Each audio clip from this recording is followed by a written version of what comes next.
UNESCO is characterized by a mandate which is absolutely incredible. It was indeed created after the Second World War.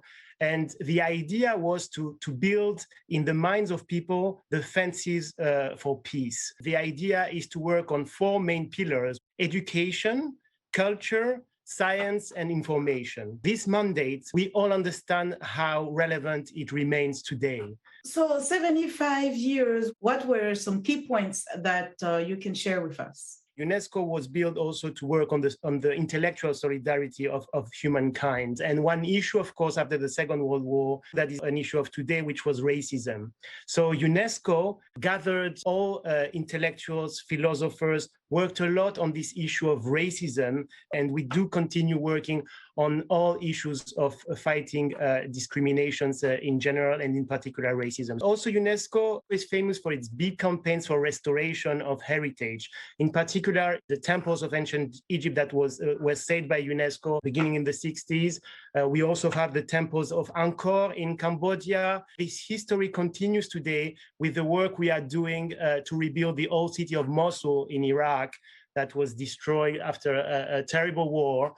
And we are working right now on building a normative instrument that would be a recommendation on the ethics of artificial intelligence. What we mean by a normative instrument, it's basically putting down the principles, the values that need to be followed in the developments of the AI. And we all understand what we call the algorithmical biases that exist. And the value of UNESCO is its universality, because what we're trying to do is a text, a norm that will be somehow accepted, because every member state needs to accept it for it to exist. You spoke about four pillars. One of the pillars is education. UNESCO's education report talks about a new social contract for education. What is it, and how will it bring about concrete change to reduce the literacy gap? We are working a lot on literacy, which remains an issue in some countries, and also on the gender divide. We are assessing that almost 11 million of girls might be at risk of staying outside school after the pandemic, which is very scary and could put into question some of the progress that was done. And finally, the crisis also showed the digital divide. And it's linked to the general literacy issue. And we are working within a global coalition for education, also bringing in some help from the private sector to try to help the countries that need this help more than others. That's one part of it. The other part is about the content of education. We believe that the issues of environment, for instance, the issues of learning about technology and how to use technology in order to go and check and find information, in particular on the net or on the social media, needs to be in the curricula. In 2017, former US President Donald Trump withdrew the United States from UNESCO. Any hopes or indication of the US possibly rejoining UNESCO? UNESCO has, since the beginning, a universal ambition to be relevant. This kind of organization need to have the maximum possible countries.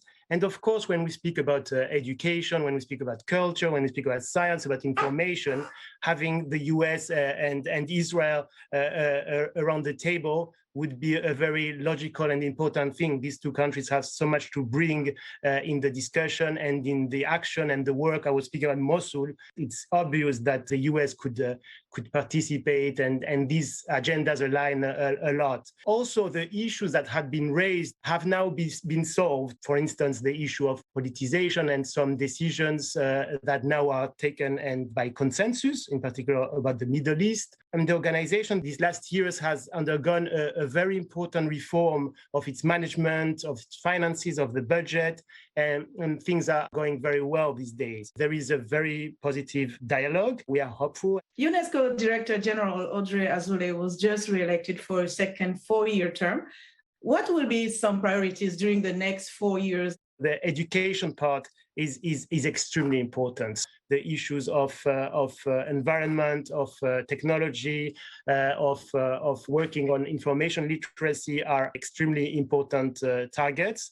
Also bringing to an end the big projects in Mosul and in Lebanon that we have in Beirut after the terrible blast that happened there 1 year ago. And this issue of working to protect our environment, but also allowing an economic growth to happen based on the work of the local populations. There is something we can believe in. There is a multilateralism that can be ambitious, but also serious, and help the people around the world that we can build all together. And I think it's so important when we're working towards recovery after COVID to try to focus on these issues of education, culture, and science. Nicolas Kassianides, thank you so much. Thank you. Thanks, Edith. Bye-bye.